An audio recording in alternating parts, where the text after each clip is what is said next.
नमस्कार, आप देख रहे हैं सनमार्ग लाइव और मैं हूं मनोज नारायण सिंह। चुनावी चकलस में आज हम लोग चर्चा करेंगे देश की राजनीति के बारे में और बिहार की भी राजनीति के बारे में। देश में अभी की बात करें तो अमित शाह कोलकाता में अभी हैं और जय श्री राम का नारा वहां पर गूंज रहा है। और एक तरह से देखा जाए तो पश्चिम बंगाल में जो अमित शाह का जो दौरा हुआ है उसको लेकर काफ़ी चुनावी सरगर्मी बढ़ गई है। और इस पर बात करने के लिए हमारे बहुत सारे सहयोगी लोग हैं। सबसे पहले चलते हैं हम अपने जो वरिष्ठ सहयोगी हैं ज्ञानवर्धन मिश्रा जी से बात करते हैं कि सर, अमित शाह जी कोलकाता पहुंचे हुए हैं, जय श्री राम का वहां पर नारा गूंज रहा है।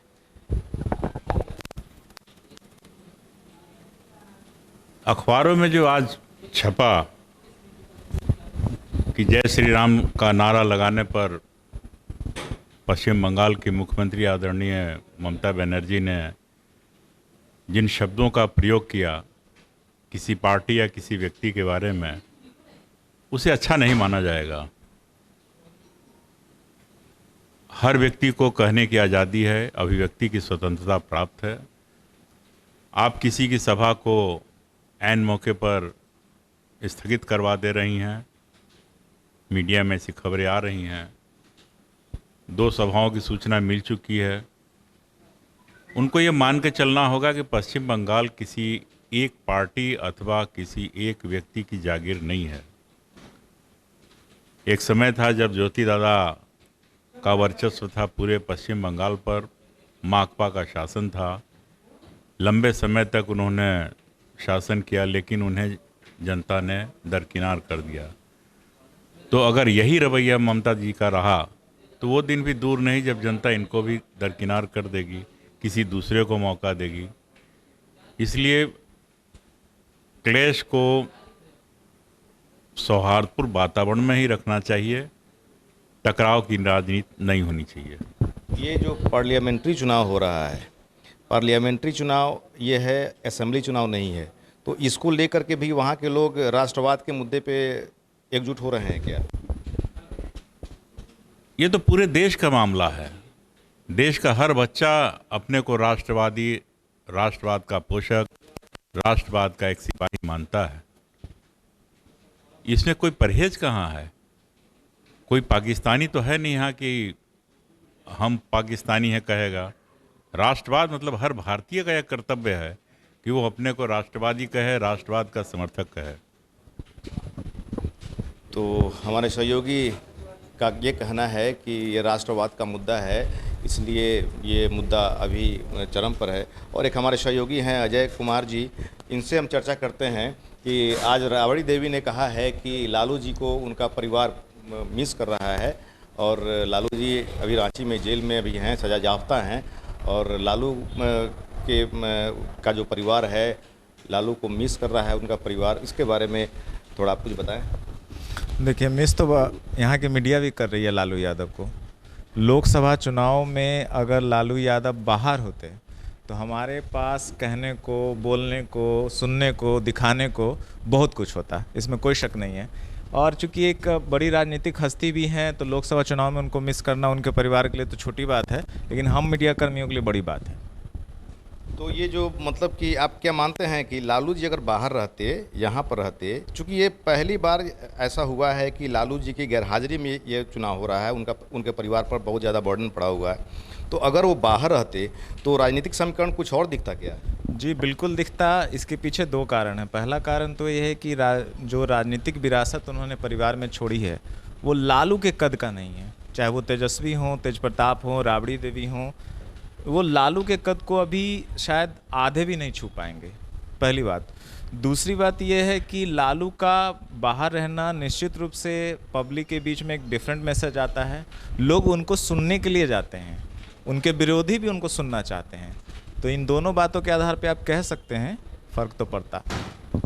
तो हमारे इस सहयोगी अजय जी का कहना है कि लालू जी की कमी हर किसी को अखर रही है, चाहे उनका परिवार हो, मीडिया हो, समाज हो या उनका कैडर हो। एक और मुद्दा भी है कि जिस तरह से कमल हासन ने बयान दिया था नाथूराम गोडसे पर कि वो हिंदू आतंकवादी थे, मांझी जी ने ने इनका खंडन किया है। मांझी ने कहा कि हाँ, गलती नाथूराम गोडसे ने किया है, लेकिन आतंकवादी नहीं है। इसकी चर्चा करते हैं हम लोग अपने सहयोगी आशुतोष अनंत जी से। आशुतोष जी, मांझी जी का जो बयान आया है कि नाथूराम गोडसे से गलती हुई है, वो आतंकी नहीं है, देखिए, नाथूराम गोडसे का मसला बहुत विवादास्पद मसला है। इस पर बिल्कुल बेलाग होकर कहना कि नाथूराम गोडसे की क्या गलती थी, ये थोड़ा सा मुश्किल है। लेकिन चूँकि महात्मा गांधी जो हमारे राष्ट्रपिता थे, उनको उनकी हत्या का आरोप उन पर है और निश्चित रूप से वो हैं, इसके दोषी हैं, तो निश्चित रूप से हमारा जो देश है, यहाँ के जो लोग हैं, वो नाथूराम गोडसे को इसके लिए दोषी मानते हैं। कमल हासन का जो बयान है वो पूरी तरह से राजनीति से प्रेरित है, इसलिए कि वो नाथूराम गोडसे और इनने जो हत्या की थी महात्मा गांधी की, वो कई दशक पहले की बात है। और अभी जब चुनावी माहौल है, इसमें अगर वो इस बात को फिर बड़ी तल्खी के साथ रखते हैं तो इसको राजनीति के रूप में देखा जाना चाहिए। और ये कहा जा सकता है कि उन्होंने इस मसले को फिर से राजनीतिक रंग देने का प्रयास किया है। और आप भी जैसा जानते होंगे कि कमल हासन फिर से राजनीति में आने के लिए वो पुरजोर कोशिश भी कर रहे हैं और आने वाले दिनों में वो राजनीतिक मंच पर दिखें भी। तो इसको आप एक सामान्य व्यक्ति के रूप में उनकी बात को नहीं मानिए। उनकी बात को आप ऐसे देख सकते हैं कि एक राजनेता ने नाथूराम गोडसे के मुद्दे को उछालकर राजनीतिक लाभ लेने का प्रयास किया है, या फिर उनके जो समर्थक हैं उनको राजनीतिक लाभ देने का प्रयास किया है। और चूँकि यहाँ पर भी अभी अंतिम चरण का चुनाव होना बाकी है और यहाँ के भी जो महागठबंधन और एनडीए के नेता दोनों अपने अपने तरह से चुनाव प्रचार में लगे हुए हैं, तो मांझी का बयान भी उससे जोड़कर देखा जा सकता है।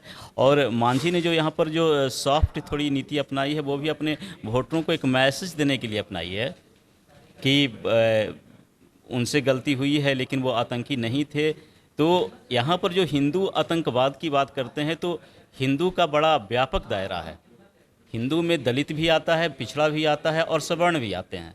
उनके जो वोटर हैं जिनको वो ज़्यादा कनेक्ट करते हैं वो दलित हैं, लेकिन वो हिंदू हैं।